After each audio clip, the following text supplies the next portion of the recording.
Assalamualaikum warahmatullahi wabarakatuh. Perkenalkan, nama saya Wahyudin dengan NIM 23201102. Di sini saya akan mempresentasikan hasil analisis studi kasus tentang pengelolaan inventaris toko baju dengan metode bubble sort, binary search, stock doubling list, dan recursive. Pertama-tama, di sini saya akan menjelaskan algoritmanya per metode yang digunakan. Di sini pertama saya menggunakan metode bubble sort. Bubble sort adalah algoritma pengurutan yang bekerja dengan cara membandingkan elemen-elemen berurutan dalam linked list dan menukar elemen-elemen tersebut jika urutannya salah. Proses ini diulangi sampai list terurut sepenuhnya. Langkah-langkah algoritma. Mulai dari elemen pertama dibandingkan elemen saat ini dengan elemen berikutnya. Kedua, jika elemen saat ini lebih besar dari elemen berikutnya, tukar kedua elemen tersebut. Ketiga, lanjutkan ke elemen berikutnya dan ulangi langkah 2 hingga mencapai akhir list. Keempat, ulangi seluruh proses untuk elemen N1, N2, dan seterusnya hingga tidak ada lagi penukaran yang diperlukan. Contoh implementasi metode bubble sort.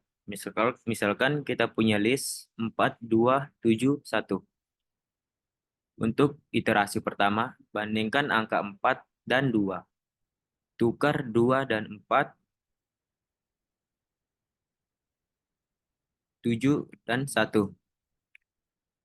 Kedua, bandingkan 4 dan 7. Dikarenakan 4 dan 7 lebih besaran angka 4, berarti tidak tertukar. Angka ketiga, bandingkan 7 dan 1. Karena angka 7 dan 1 lebih besaran angka 7 berarti tertukar. Terus kita lanjut ke iterasi kedua. Bandingkan 2 dan 4.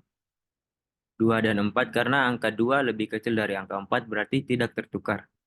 Lanjut ke langkah kedua, bandingkan 4 dan 1. Karena angka 4 lebih besar dari angka 1, angka 1 lebih kecil dari angka 4 berarti tertukar. Untuk iterasi ketiga, bandingkan 2 dan 1. Ditukar dan menjadi 1, 2, 4, dan 7. Nah, sekarang link list sudah terurut. Untuk penggunaan dalam program, metode ini digunakan dalam metode urutkan barang untuk mengurutkan list barang berdasarkan nama secara alfabetis. Kemudian kedua, saya menggunakan binary search.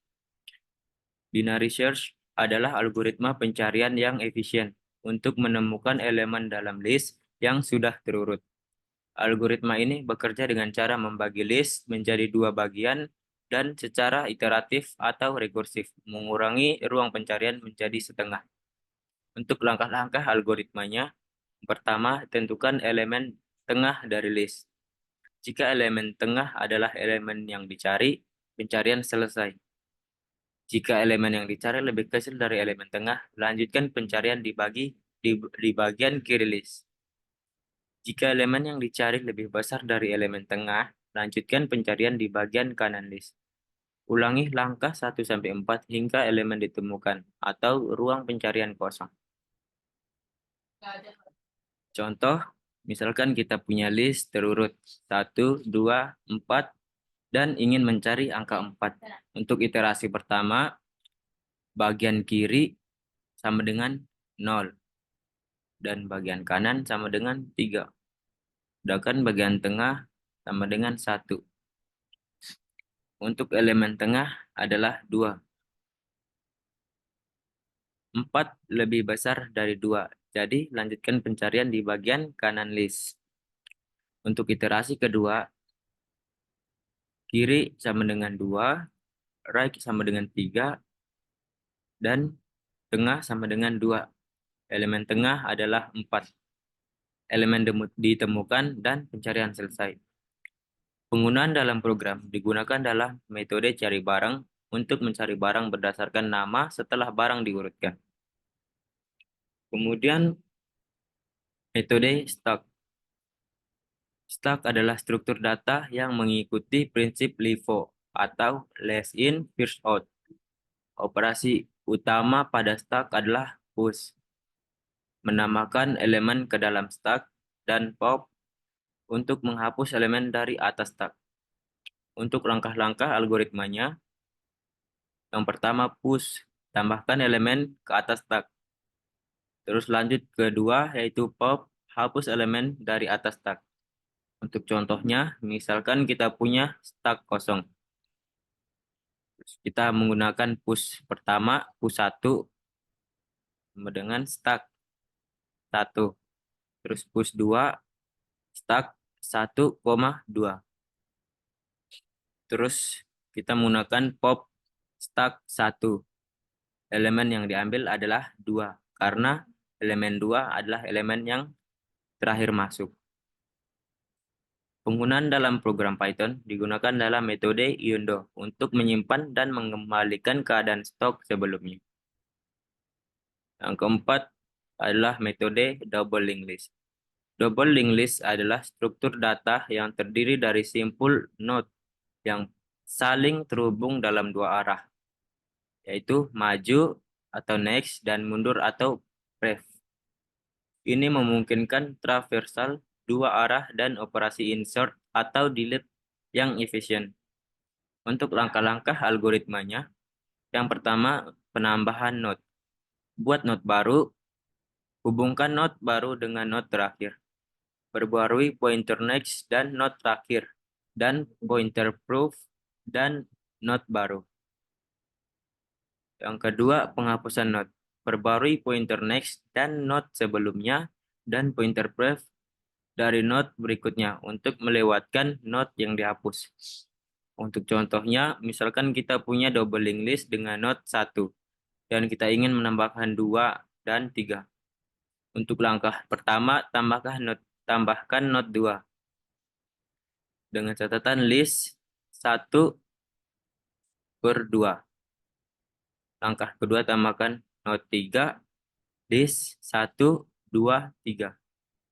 Langkah ketiga, hapus node 2, 1, 3 karena node 2 telah dihapus. Penggunaan dalam program digunakan untuk mengelola daftar barang dalam stok. Metode append menambahkan barang baru ke linked list. Yang kelima, saya menggunakan metode rekursif. Rekursif adalah metode pemecahan masalah, di mana fungsi memanggil dirinya sendiri untuk menyelesaikan sub-masalah yang lebih kecil dari masalah asli. Untuk langkah-langkah algoritma, 1. Pecahkan masalah besar menjadi sub-masalah lebih kecil yang mirip dengan masalah asli. Terus kedua, panggil fungsi secara rekursif untuk menyelesaikan sub-masalah. 3. Gabungkan hasil dari sub-masalah untuk mendapatkan solusi akhir. Untuk contohnya, menghitung faktorial n. Yang pertama, base case. Jika n sama dengan 0, faktorial dari n adalah 1. Yang kedua, recursive case. Faktorial n adalah n dikali faktorial n dikurang faktorial n min 1. Dan dalam program digunakan dalam metode binary search untuk mencari barang dalam list secara rekursif. Kemudian kita lanjut ke flowchart-nya. Pertama-tama kita menggunakan simbol start untuk memulai sebuah program. Kemudian melanjutkan ke menu proses untuk menampilkan menu utama dari 1 sampai 7. Kemudian user akan disuruh untuk memilih opsi dengan simbol kondisi, di mana opsinya 1 sampai 7. Kemudian lanjut ke proses tambah barang masuk, di mana proses ini adalah pilihan opsi menu pertama. Jika ya, masukkan nama dan jumlah barang. Jika tidak, tambahkan node baru. Setelah menambahkan barang masuk, kita lanjut ke tambah barang keluar, yaitu menu kedua. Jika ya, kurangi jumlah. Jika tidak, tampilkan pesan kesalahan. Kemudian lanjut ke menu ketiga, yaitu pencarian barang dengan menginputkan nama barang. Kemudian menu keempat, urutkan barang dengan inputan barang diurutkan. Dengan outputan barang diurutkan. Kemudian lanjut ke menu kelima, yaitu lihat stok yang akan menghasilkan output stok barang. Kemudian akan dilanjutkan ke menu Yundo atau mengulangi semua proses dari pencarian barang hingga melihat stok. Jika sudah selesai, maka menampilkan simbol selesai. Oke, sekarang kita akan melanjutkan untuk penjelasan programnya. Kelas Node di sini berfungsi untuk mendefinisikan node dari double linked list. Dan di dalam fungsi ini berfungsi untuk konstruktor yang menginisialisasi node dengan data dan pointer next dan proof sebagai non.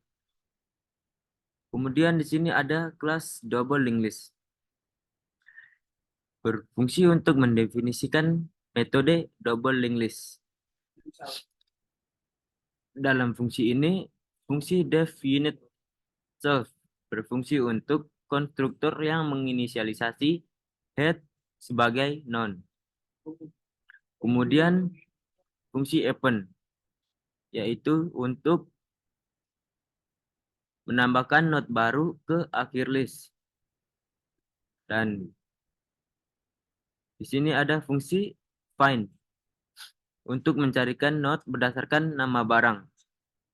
Kemudian ada fungsi toList untuk mengonversi link list menjadi list Python. Kemudian di sini ada fungsi from list untuk mengonversi list Python menjadi link list. Kemudian ada display untuk menampilkan semua data dalam link list. Kemudian kita lanjut ke kelas inventory, yaitu untuk mendefinisikan inventaris yang menggunakan double linked list untuk menyimpan stok dan stack untuk history Yundo. Kemudian fungsi ini berfungsi untuk konstruktor yang menginisialisasi stok sebagai linked list dan history sebagai list kosong. Kemudian fungsi save state menyimpan kondisi saat ini dari stok ke history untuk Yundo. Kemudian fungsi Yundo tersendiri untuk mengembalikan kondisi stok ke state sebelumnya jika ada history. Kemudian fungsi tambah barang masuk. Di sini untuk mengurangi barang masuk untuk menambahkan barang masuk ke dalam stok gudang. Kemudian ada fungsi tambah barang keluar untuk mengurangi barang dari stok. Nah, kemudian di sini ada fungsi urutkan barang yang berguna untuk mengurutkan barang menggunakan bubble sort. Kemudian di sini ada fungsi binary search, self items left right key. Mencari barang dengan binary search secara rekursif. Ini guna dari fungsi ini untuk pencarian barang. Kemudian fungsi cari barang di sini sendiri berguna untuk mengurutkan barang dan mencari barang tertentu. Kemudian fungsi lihat stok untuk menampilkan stok saat ini. Kemudian di sini ada fungsi menu utama.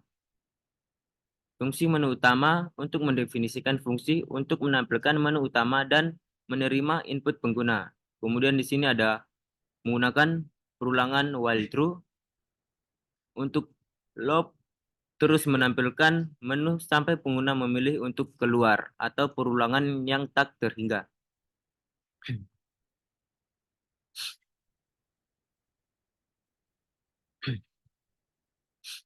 Kemudian di sini ada print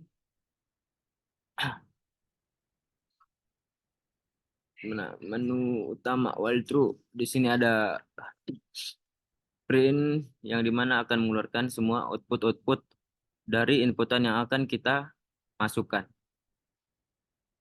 Nah, di sini untuk menyelesaikan programnya yaitu dengan kembali ke menu utama atau mengakhiri program. Sekian presentasi dari saya. Kurang dan lebihnya saya mohon maaf. Wassalamualaikum warahmatullahi wabarakatuh.